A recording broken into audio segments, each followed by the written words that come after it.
Le fléau de la mort qui mine notre Afrique est vraiment pathétique. Voilà, parce qu'aujourd'hui, là, on ne comprend pas d'ici que les gens meurent à tout moment. La mort comme la vie, là, c'est quelque chose de naturel. Voilà, c'est naturel. L'homme est né avec Dieu, a créé le monde comme ça avec. Nos jeunes gens meurent en désordre. Bon, on ne sait pas c'est dû à quoi.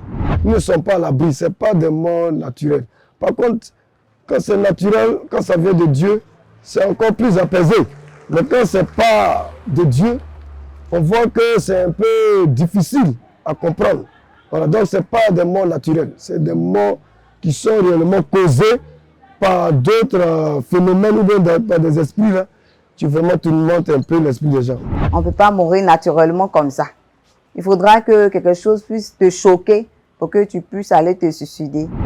On ne peut que remettre tout dans la main de Dieu en fait. C'est Dieu qui fait. Moi, je ne pense pas que ça soit...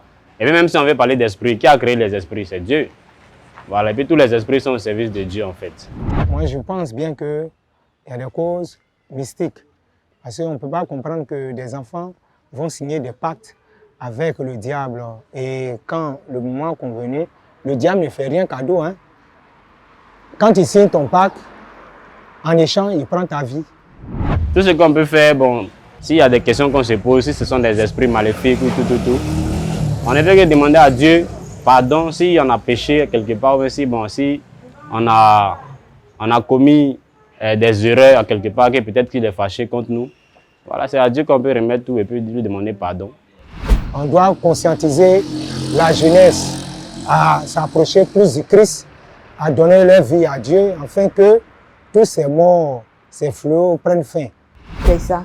Il faut chercher quelqu'un aussi qui est proche de toi pour te comprendre et puis parler avec lui à chaque moment. Ça va te permettre de libérer ton cœur. Il faut beaucoup parler avec quelqu'un, des personnes qui sont autour de toi. Il faut voir, il ne faut pas rester seul. Parce que quand tu restes, c'est là que l'esprit malin vient et puis vraiment, les choses se passent. Voilà. Maintenant, pour les cas particuliers de suicide et autres, s'il y a des personnes qui sont animées par des esprits de suicide, ce qu'ils pourraient faire aussi, c'est de s'approcher voilà, de la famille, d'en parler aussi, d'en parler beaucoup. Ce n'est pas tout le monde qui est croyant en fait. Voilà, ce n'est pas tout le monde qui va à l'église, qui prie ou bien qui va à la mosquée. Donc, c'est d'en parler autour de soi, ne pas rester enfermé dans son coin et développer ses idées. On demande à toute la population, ou encore au monde entier, de donner réellement leur vie à Jésus-Christ. Alléluia! C'est reparti! Vous étiez nombreux et vous avez aimé l'acte 1. Et bien voici, l'Autel du Dieu vivant et le mouvement des pierres vivantes vous convient à l'acte 2 de la nuit des peuples. Programme de prière, d'intercession et de combat spirituel en faveur de la nation. Thème, vaincre le fléau de la mort. Ésaïe 28, verset 15.